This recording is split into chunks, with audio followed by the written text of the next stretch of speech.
Bonjour, que la paix soit sur vous. Si le contenu de cette vidéo vous plaît, n'hésitez pas à aimer la vidéo et à vous abonner en cliquant sur la cloche pour recevoir nos notifications. Je vais répondre aujourd'hui à quelques objections concernant le manuscrit de Birmingham.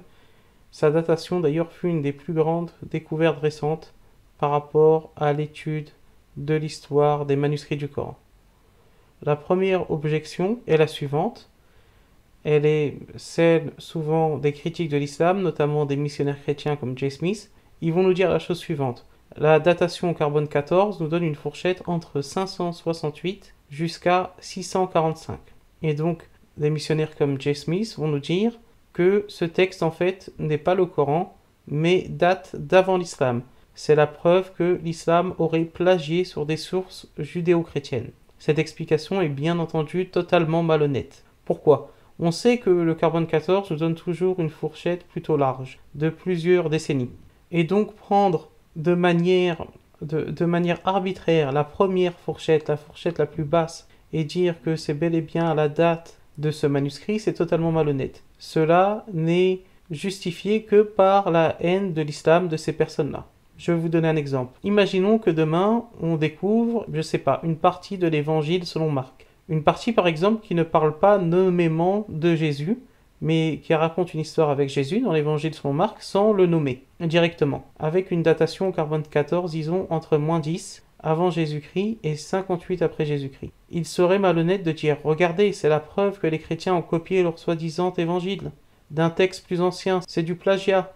Non, il serait plus logique que la date effective de l'écriture du texte se trouve plutôt vers la fin de la fourchette, donc dans ce cas vers 58 après Jésus-Christ, que vers le début de la fourchette. Pourquoi ? Parce qu'on n'a pas de raison d'imaginer que les premiers chrétiens ont inventé le personnage de Jésus, que la paix soit sur lui, ont inventé l'idée de Jésus, contrairement à ce que disent par exemple les thèses délirantes d'Onfray sur le sujet et des autres mythistes. Donc on peut se poser la question, pourquoi ici les critiques de l'islam utilisent une hypothèse improbable, qui est remise en cause par les spécialistes non musulmans de l'université de Birmingham.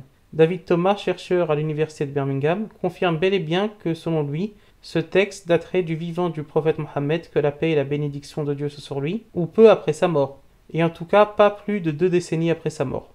Pour information, à titre de comparaison, le plus ancien manuscrit du Nouveau Testament daterait de la première moitié du IIe siècle, donc au moins 100 ans après la fin de la mission de Jésus, que la paix soit sur lui. Certains vont nous dire oui, mais de toute façon ce ne sont que des parties de 2 sourates du Coran. Certains vont dire oui, mais ce n'est pas le Coran en entier.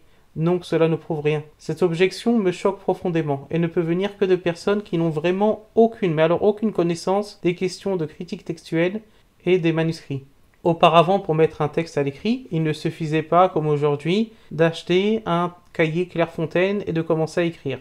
En Arabie, à l'époque, les manuscrits étaient écrits souvent sur des peaux d'animaux, ce qui demandait des moyens importants pour la communauté. Ce qui démontre d'ailleurs ici l'importance que la communauté donnait au Coran, au point d'utiliser autant de ressources afin de le mettre par écrit. Cette importance d'ailleurs donnée au Coran réfute en partie les thèses mythistes qui veulent que l'islam serait une invention tardive des califes. On voit que les musulmans très tôt ont eu le sens de l'importance de la révélation coranique. Le manuscrit de Birmingham est ce qu'on appelle un folio, qui comporte une partie de la sourate 18 jusqu'à la sourate 20. À titre de comparaison, le plus ancien manuscrit du Nouveau Testament, celui dont je parlais, le P52, qui daterait de la seconde moitié du IIe siècle, est un tout petit fragment de la taille d'une carte de visite. Donc ce genre de critiques, surtout lorsqu'elles viennent de la part de chrétiens, sont très étranges. Certains vont nous dire oui, mais il est quand même différent du Coran actuel. Encore une fois, cette découverte a été faite par des non-musulmans principalement. David Thomas affirme une fois encore que le Coran a subi, je le cite, très peu, voire pas d'altération.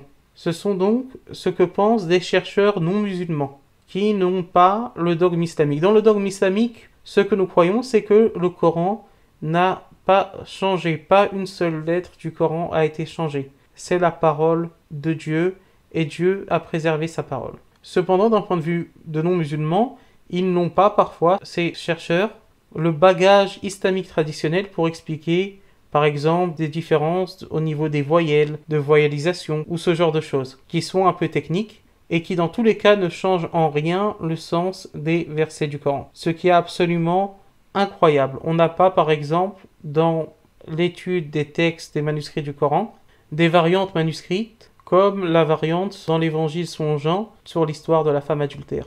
Mais quand on compare avec le Coran, on n'a aucune variante qui existe. Malheureusement, ce texte n'est pas disponible au grand public, le manuscrit n'est pas disponible au grand public, donc nous n'avons pas eu encore beaucoup d'imams et de savants musulmans qui l'ont étudié et qui auraient pu confirmer sa fidélité avec le texte du Coran tel que nous l'avons aujourd'hui. Et dans tous les cas, ce qu'il faut savoir, c'est que le meilleur moyen que Dieu a donné à cette communauté pour préserver le Coran, car c'est Dieu qui s'est porté garant de la préservation du Coran, c'est la mémorisation orale, c'est la tradition orale. C'est le meilleur moyen. Des textes, des manuscrits peuvent être détruits, peuvent être perdus, mais ce qui est dans le cœur et dans la mémoire des hommes ne peut pas être perdu. Et c'est ainsi que l'on voit, et cela se confirme chaque jour, que le Coran a beaucoup mieux résisté à l'épreuve du temps que les autres textes, l'Ancien Testament et le Nouveau Testament. Je vous remercie pour votre attention, que Dieu vous bénisse et que Dieu vous garde.